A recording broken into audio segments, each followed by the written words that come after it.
easy go.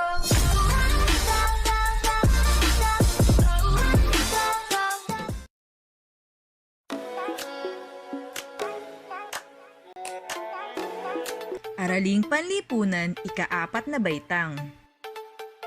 Unang markahan, unang aralin sa ika-5 linggo.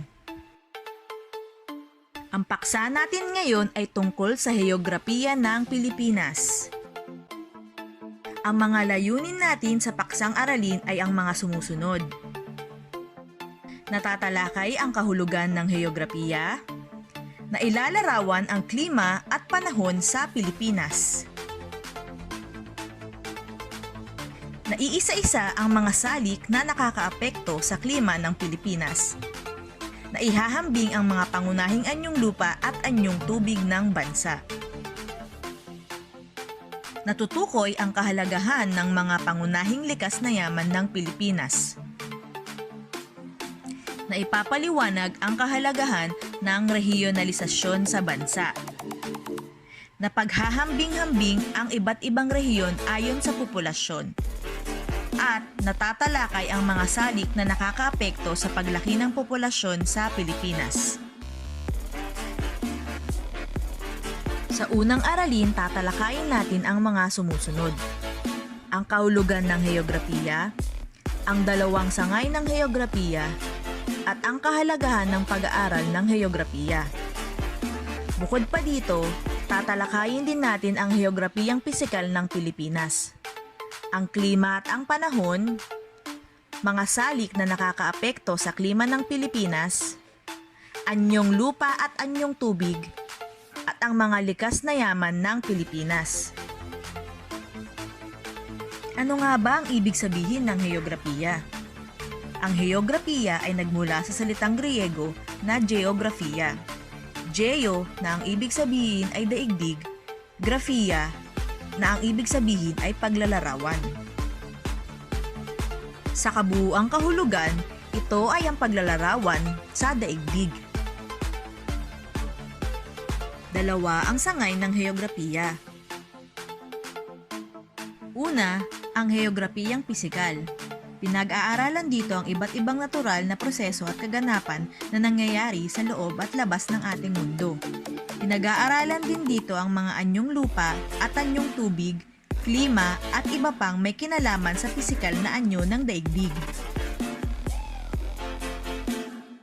Pangalawa, heograpiyang pantao. Tinatalakay dito kung paano binabago ng tao ang kapaligiran at ano ang mga nagiging epekto ng kapaligiran pabalik sa kanya. Sa heograpiyang pantao rin pinag-aaralan ng kasaysayan, populasyon, ekonomiya, politika, kultura at iba pa. Ano-ano nga ba ang kahalagahan ng heograpiya? Dahil sa heograpiya, naiintindihan natin kung paano nakakaapekto ang pisikal na katangian ng mundo sa ating araw-araw na pamumuhay. Halimbawa, malalaman natin ang mga dahilan at lunas sa mga penomenang nangyayari sa mundo natin gaya ng global warming at climate change. Pati na rin ang COVID-19 na pandemya na nararanasan ng buong mundo. Nagkakaroon din tayo ng kaalaman tungkol sa koneksyon ng heograpiya sa ating kasaysayan at kung paano naaapektuhan ng mga nakaraang pangyayari ang ating kasalukuyan. Mahalaga ding pag-aralan natin ang heograpiya para malaman natin ang kultura ng ibang lugar. Dahil dito, mas madali nating maintindihan kung paano naimpluwensyahan ng klima at lokasyon ang kaugalian ng mga tao. Makakatulong din ito para matanggap natin ang ating pagkakaiba-iba sa iba pang lahi at kultura. Nagkakaroon din tayo ng kaalaman tungkol sa iba't ibang lugar dito sa daigdig. Mas madali nating maintindihan kung paano nga ba nakakaapekto ang pag-usbong ng modernong teknolohiya sa pag-unlad na nagdudulot upang maging mas mabuti ang koneksyon natin sa ibang lugar sa mundo.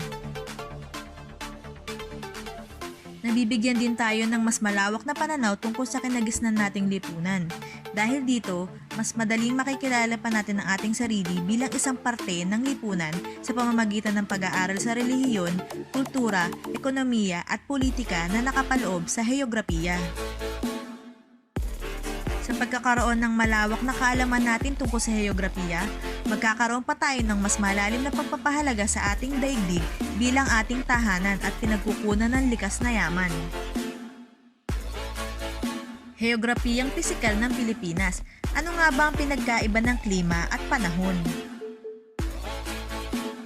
Ang klima ay ang pangkalahatang kalagayan ng atmosfera sa isang lugar sa mahabang panahon. Samantala, ang panahon naman ay ang kondisyon ng atmosfera sa isang lugar sa loob ng ilang oras. Upang malaman ang klima ng isang bansa, mahalagang matukoy ang lokasyon nito sa mundo, topografiya o paglalarawan ng katangian ng isang lugar. Kung titignan natin, ang Pilipinas ay nasa gitna ng tropiko ng Cancer at Ecuador. Ang Pilipinas ay malapit sa Ecuador. Ang Pilipinas ay nasa mababang latitude. Ang Pilipinas ay direktang nasisinagan ng araw.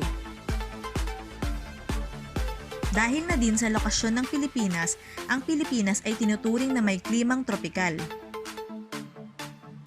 Mayroong dalawang uri ng klima sa ating bansa, tag-araw at tag-ulan. Nobyembre hanggang Mayo ang tag-araw sa Pilipinas. Samantala, Hunyo naman hanggang Oktubre ang tag-ulan. Dahil sa iba't ibang salik tulad ng temperatura, taas ng lugar, galaw ng hangin at dami ng ulan, nakakaranas ng iba't ibang klima ang Pilipinas. Mga salik na nakakaapekto sa klima. Temperatura ang tumutukoy sa nararanasang init o lamig ng isang lugar. May katamtamang klima ang Pilipinas sapagkat nararanasan sa bansa ang hindi gaanong init at lamig. Pero dahil sa climate change, nalalagpasan ang pinakamataas na temperatura sa panahon ng tag-araw. Ang temperatura sa mataas na lugar ay mas mababa o malamig kaysa sa mababang lugar o kapantay ng dagat. Ang kataasan ng isang lugar o altitude ang dahilan kung bakit mas malamig sa mga lugar na mataas ang kinaroroonan. May epekto rin ang bundok sa mataas na lugar sa ibang lugar na nakapaligid dito. Pwedeng maulan sa isang bahagi ng bundok at mainit naman sa kabilang bahagi dahil sa nahaharangan ng bundok ang ulan. Kapag ang hangin ay nakarating na sa kabilang panig ng bundok, ito ay tuyo na kaya't nagiging mainit ang klima sa bahaging ito. Isa pang salik na maaaring makaapekto sa klima ay ang direksyon ng hangin. Ang paiba-ibang direksyon ng ihip ng hangin kung saan mainit o malamig ang lugar ay tinatawag na monsoon. Mayroon tayong dalawang uri ng hanging monsoon, ang hanging habagat at hanging amihan. Ang hanging habagat ay nagmumula sa timog kanlurang bahagi ng Pilipinas.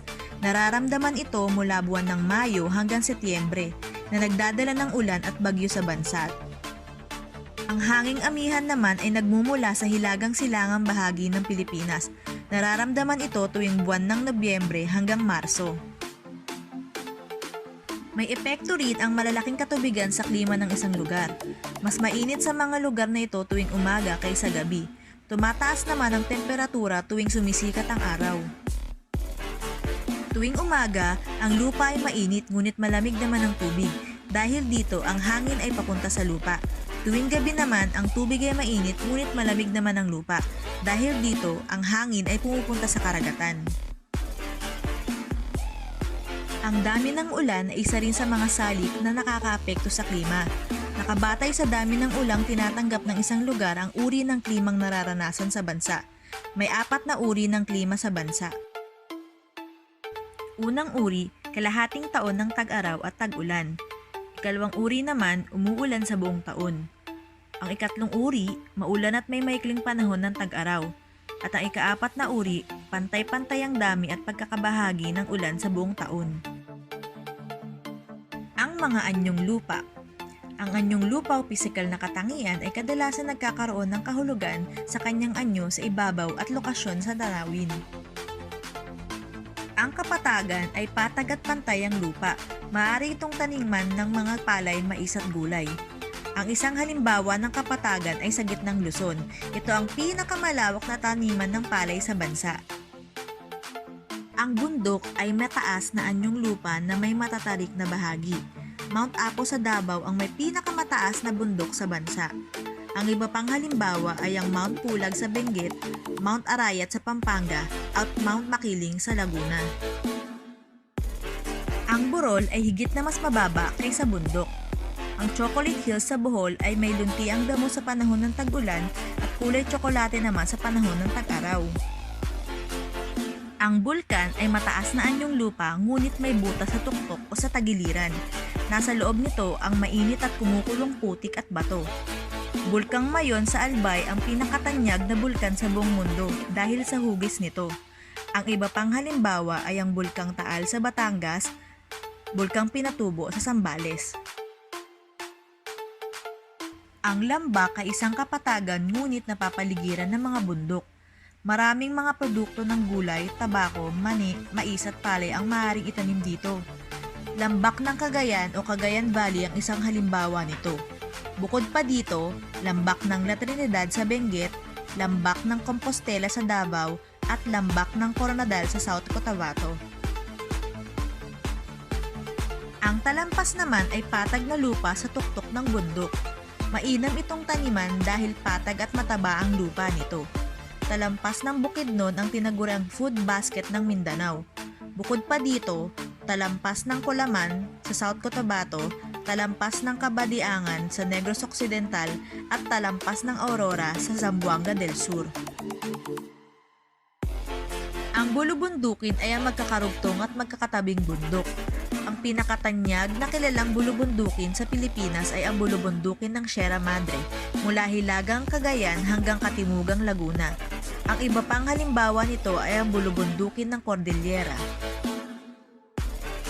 Ang pulo o isla naman ay ang mga lupain na napapalibutan ng tubig. 100 Islands sa Pangasinan ang pinakatanyag sa Pilipinas.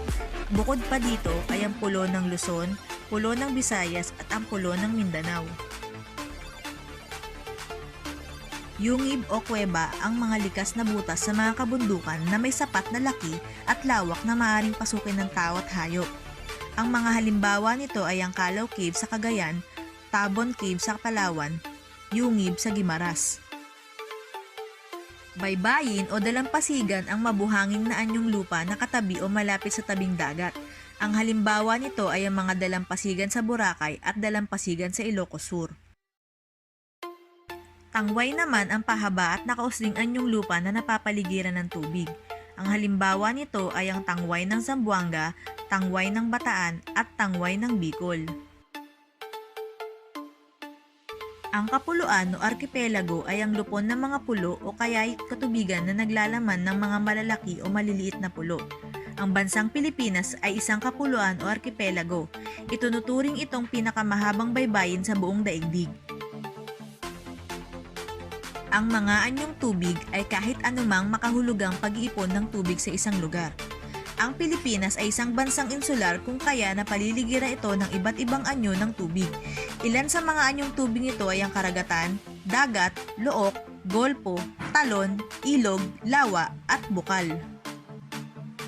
Ang karagatan ang pinakamalalim at pinakamalawak sa lahat ng anyong tubig. Maalat ang tubig nito. Ang isang halimbawa ng karagatan ay ang Karagatang Pasipiko na matatagpuan sa bahaging silangan ng Pilipinas. Ang dagat naman ay bahagi ng karagatan. Ang tubig ng dagat ay mainit at mas maliit kaysa sa karagatan. Maalat din ang tubig nito sapagkat nakadugtong ito sa karagatan. Ang dagat kanluran ng Pilipinas ay isang halimbawa nito. Ang look ay nagsisilbing daungan ng mga barko at iba pang sasakyang pandagat. Maalat din ang tubig nito sapagkat nakadugtong ito sa dagat o sa karagatan.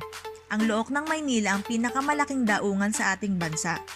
Ang iba pang halimbawa ay ang look ng Quezon, look ng Ormoc sa Leyte, look ng Sarangani sa Timog Cotabato.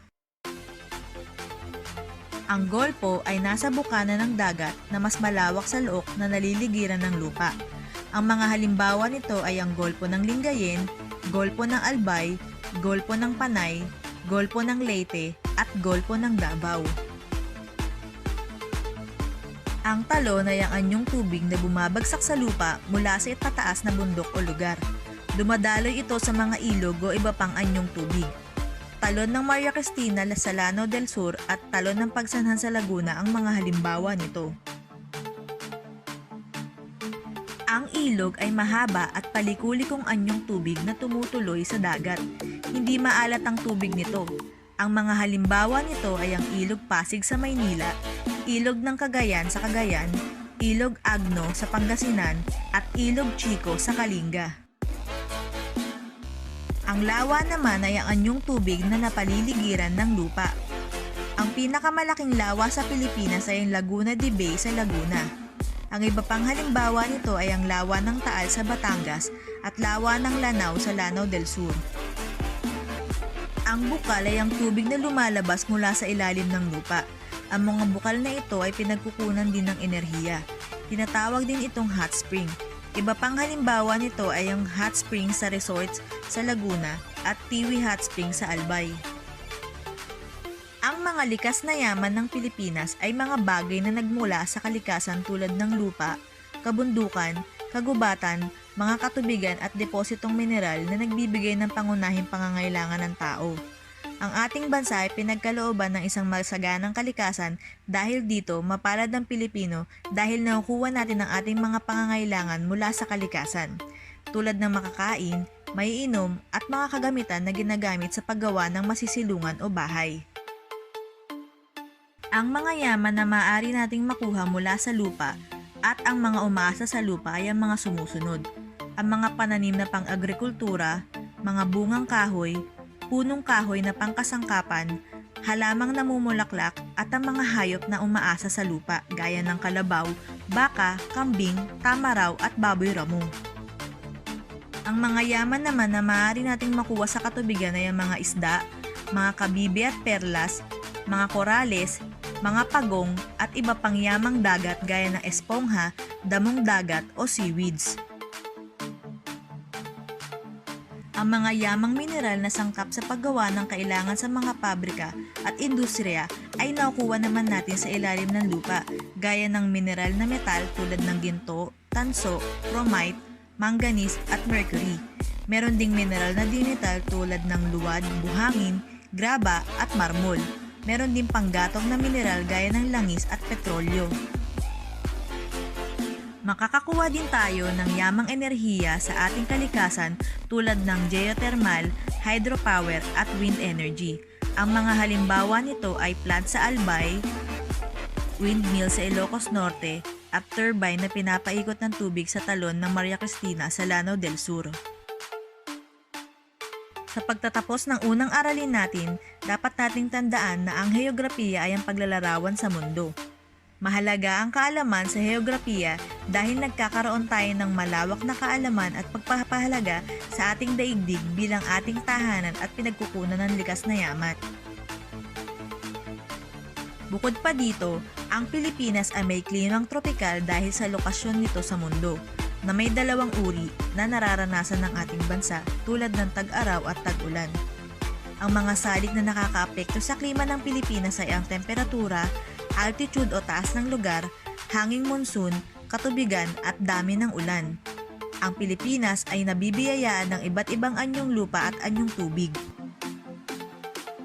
At ang pinakahuli, ang Pilipinas ay may masaganang likas na yaman. Dito tayo kumukuha ng mga pang-araw-araw nating pangangailangan. At dyan nagtatapos ang unang aralin natin tungkol sa heograpiya ng Pilipinas. Hanggang sa muli mga bata, paalam!